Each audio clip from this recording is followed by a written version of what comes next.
Ito yung sumula show. Spend to keep your money. Gana, surely Yan okay. Asiba Chelang opening special.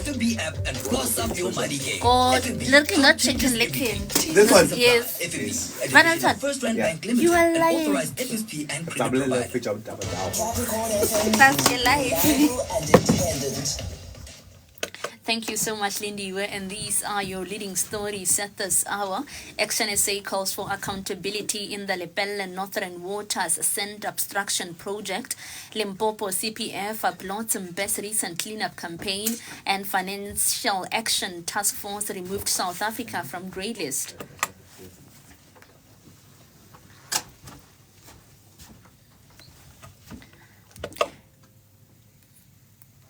A very good morning, and with the news at 10 we begin here. Action SA is calling for accountability over what it describes as serious irregularities in the Lepelle Northern Water Sand Obstruction Project, which has seen more than 23 million rand spent under questionable circumstances.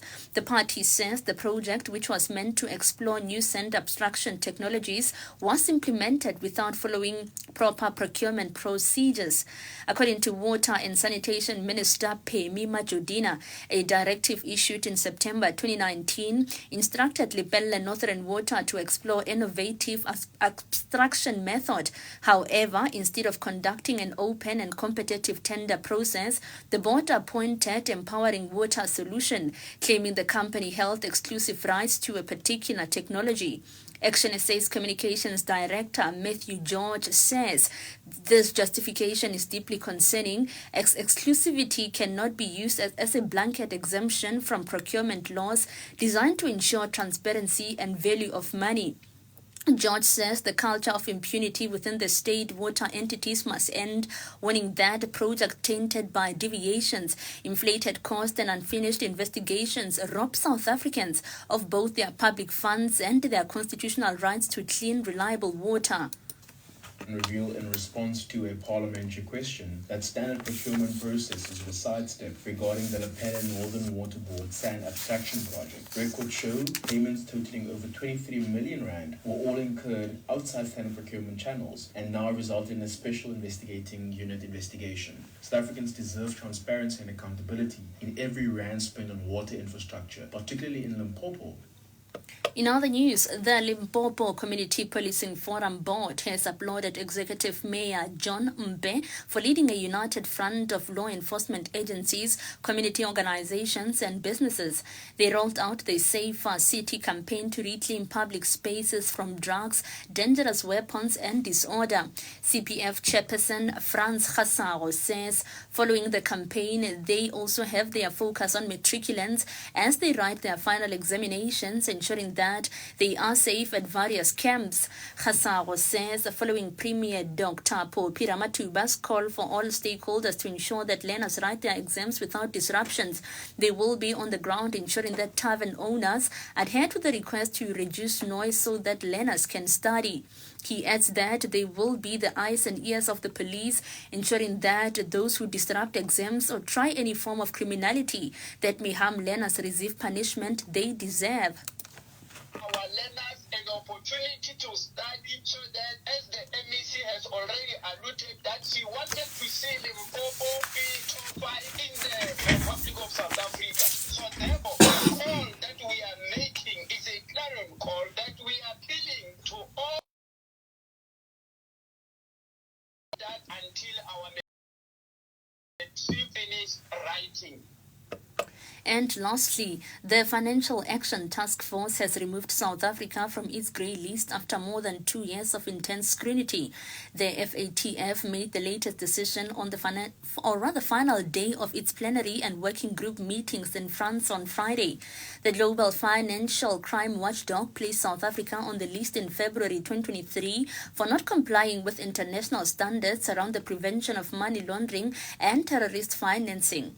The country has taken more more than 2 years to successfully address the 22 urgent action items.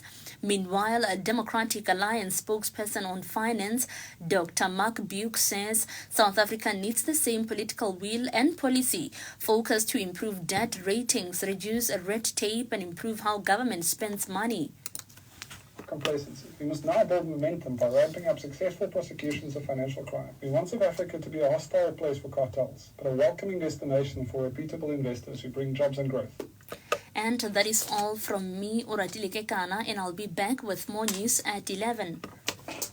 For more of this and other news. The news are finished. All right, are you guys ready there?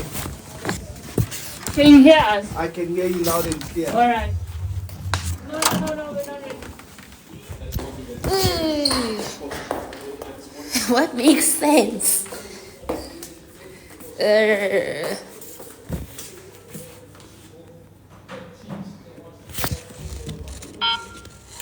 you.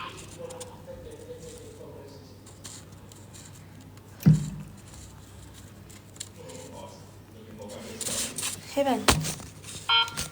Thank you.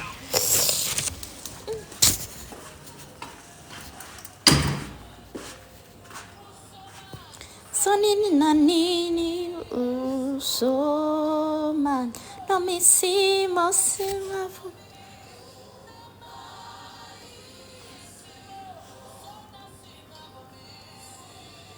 No, news are not pre-recorded. We will read them live. Read them all live. We don't pre-record this. Stay there the whole day to read news. Not the whole day, but I read from 7 until 1 yamsrar. So I see the whole day.